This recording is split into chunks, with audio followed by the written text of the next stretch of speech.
바이든 행정부와 연준은 마음만 먹으면 얼마든지 주식시장을 끌어올릴 수가 있는데요.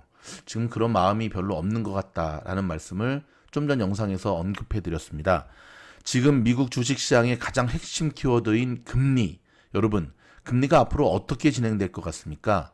이거에 대한 짧지만 임팩트 있는 영상입니다. 바로 출발합니다. 렛츠고! 미국 주식시장에서 놀자 미주놀이입니다. 여러분, 항상 시장을 바라볼 때는 시장에게 가장 영향을 미치는 게 무엇인가? 어떤 핵심 키워드인가? 무엇이 시장을 좌지우지하는가? 무엇이 시장의 백그라운드에 있는 킹메이커인가를 우리는 늘 보여야 되는데요. 지금 미국 주식시장을 흔들고 있는 것은 금리죠, 금리. 자, 그렇다면 여러분, 특히 금리 중에서도 미국 국채 10년물 요 금리 부분인데요. 앞전 영상에서도 언급해드렸지만 불과 몇 개월 전만 하더라도 0.7 정도였다가 지금 금요일날 1.7 위로 올라섰고요. 1.5 참 눈에 익었었는데 1.6만 돼도 막 급등했는데 1.7 엉금 올라오고 있거든요. 자, 금리가 계속해서 시장을 미치는 영향력은 당분간 계속 지속될 것으로 보여집니다. 여기서 말한 당분간이란 하루 이틀이 아니라 그렇죠.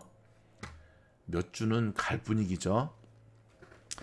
언제까지 가냐면요. 시장이 적응할 때까지. 자, 근데 제가 여러분에게 한 가지 차트를 보여드리도록 하겠습니다.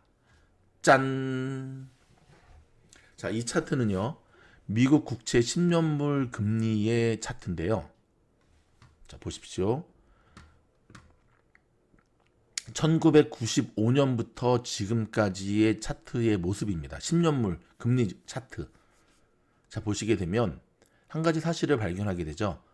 금리는 전반적으로 계속해서 지금 낮아지고, 금리가 낮아지고 있다라고 하는 건 뭐죠? 그렇죠. 뭐 채권 시장 얘기는 좀 나중에 하더라도 금리가 낮아지고 있다라고 하는 거는 그만큼 미국 시장 지수가 계속 오르고 있는 건, 대표적으로 나스닥의 차트와는 반대 방향으로 계속 오르고 있었죠. 근데 지금 최근의 모습이 바로 이 모습입니다. 최근의 모습이. 자, 동일하게 금리 차트도 RSI 보조지표를 우리가 적용해 볼 수가 있는데, 현재 RSI 보조지표가 82.89를 가르칩니다. 여러분, 이 82.89는요 1994년 이후에 최초입니다. 그렇죠? 자, 상승점, 그러니까 맨 최고점을 줄로 제가 쭉 이어가지고 한번 내려봤더니요, 어떤 놀라운 일을 하나 발견했네요.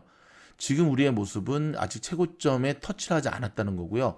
제가 별표 모양으로 별표를 위에 하나 찍었잖아요. 아무리 많이 오른다 할지라도 저기까지 올랐다가는 꺾일 수밖에 없습니다. 금리 차트도 주식 차트와 같이 똑같거든요. 오르락 내리락을 이렇게 반복하는데, 금리 차트는 전형적인 숏을 치면 참 좋을 정도로 하락 추세의 모습을 보여주고 있지만, 물론 가장 좋았던 때에 비하면 지금은 U자형 반등으로 올라오고 있는 것만은 사실입니다. 그리고 골든 크로스를 위해서 올라오고 있는 것만은 사실이지만, 아시다시피 마냥 올라갈 수는 없는 거거든요. 자, 여러분, 마음만 먹으면 작년처럼 미국의 월가든 어디든 끌어올릴 수가 있거든요, 주식시장을. 근데 지금 바이든 행정부는 올해 그렇게 주식시장을 인위적으로 끌어올릴 생각이 별로 없습니다. 좀 전 영상에서 제가 언급해 드렸지만, 그렇다면 지금 바이든 행정부의 경제 쪽에서의 관심이 뭘까요? 눈치채신 분들이 있으시겠지만 맞습니다. 주식시장보다는 부동산 시장입니다. 자, 주식은 여러분 크게 두 가지로 인해서 움직인다는 거 아시죠? 하나는 유동성. 사람들이 돈이 있어야지 주식을 사지 않습니까? 돈이 있어야지 사람들이 ETF를 사고, 돈이 있어야지 뭔가 투자를 하지 않습니까? 지금 두 번째는 뭐냐면 뭐니 해도 기업의 실적입니다.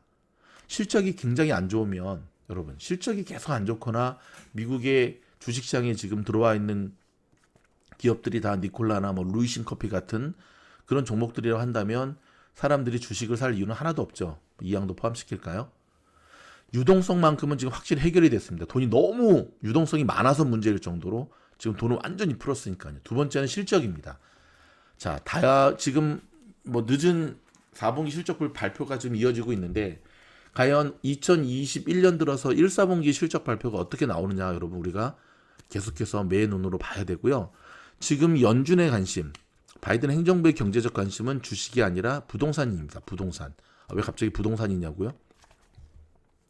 작년 코로나 때에 저희 미주널에서도 작년 1년 동안의 부동산 시장 정리해드린 영상이 하나 있거든요. 보시면 나오는데 부동산 시장이 좀처럼 내려갈 기미를 보이지가 않아요. 근데 미국은 이미 서브프라임 모기지 사태 때 부동산 버블에 대한 것을 우리가 충분히 경험을 했잖아요. 지금 미국 부동산 시장이 심상치가 않거든요. 어떤 면에서 심상치가 않냐면 가격이 내려가지가 않는데 그게 정상적인 부동산 시장 논리로 이야기할 수 있는 게 아니라 공급량이 부족하기 때문에 그래요. 지금 얼바인 지역도 대표적으로 신단지를 지어가지고 분양하는데 전 미국의 1위를 차지할 정도로 핫한 지역인데 여기도 보면 굉장히 짧게 끊어서 집을 지어서 분양하는 것을 보게 되고요. 지금 부동산 시장이 내려가지 않는 가장 큰 이유는 공급량이 부족이기 때문에 파는 사람이 별로 없는 가운데 사는 사람들이 너무 많기 때문에 나타나는 일종의 기현상이거든요. 근데 냉정히 보면 이거는 부동산의 거품이 낄 확률이 높은 거죠. 여러분, 뭐 조금 더 설명드리자면 단기 금리와 장기 금리가 있습니다. 부동산 대출, 부동산에 집을 살기 위해서는 이제 론을 받잖아요. 근데 미국은 여러분 단기 금리를 택하고 있나요? 장기 금리를 택하고 있나요? 맞습니다. 미국은 장기 금리와 연동되어 있고요. 반면에 중국이나 한국은 단기 금리와 연결이 돼 있어요. 그래서 중국이 최근에 펼치는 경제 부양책이 미국과 전혀 반대의 모습을 띠는 거거든요. 지금 장기 금리랑 미국의 부동산 대출은 연결돼 있기 때문에 지금 자칫하다가는 미국 부동산 시장에 버블이 또 생기는 이 모양새, 그렇죠? 이 신호가 곳곳에서 감지되고 있는 관계로 지금 연준의 관심은 연준은 사실 부동산보다는 미국 국민의 전체 경제, 그렇죠? 사람들이 움츠러들지 말고 경제가 활성화될 수 있도록 그러니까는 움츠러들지 말라고 좀 돈도 주고 막 하는 거 아니겠습니까? 자, 행정부의 관심은 바이든의 관심은 주식은 이 정도는 됐다라고 생각을 하는 것 같아요. 그렇죠? 작년에 이렇게 인적으로 끌어올려서 그 탄성으로 또 가고 있으니까. 근데 문제는 부동산이라는 거죠. 근데 사실 미국 부동산의 이 문제는 지금 여기 미국 현지에서도 부동산 건축하기 위해 필요한 원자재라 그러죠. 건축 자재들이 미국과 중국의 지금 관계가 여전히 안 좋음으로 인해서 제대로 공급이 되지 못하는 상황이 있어요. 홈디포라든지 로이스 같은 주식들이 잘 가지 못하는 이유가 바로 여기 있기도 한데, 자, 요 측면에서 본다고 한다면 다시 한번 정리를 하겠습니다. 자, 금리 이 측면에서 본다고 한다면 이제 저 10년물 국채 금리의 수치는 앞으로 내려갈 수밖에 없다라고 하는 것. 그렇다면 여러분 그 타이밍을 잡아서 여러분의 포트폴리오와 여러분의 주식 투자를 함께 가야 된다는 것. 자, 여러분 이제 말귀 잘 알아들으시는 분인지 아시겠죠?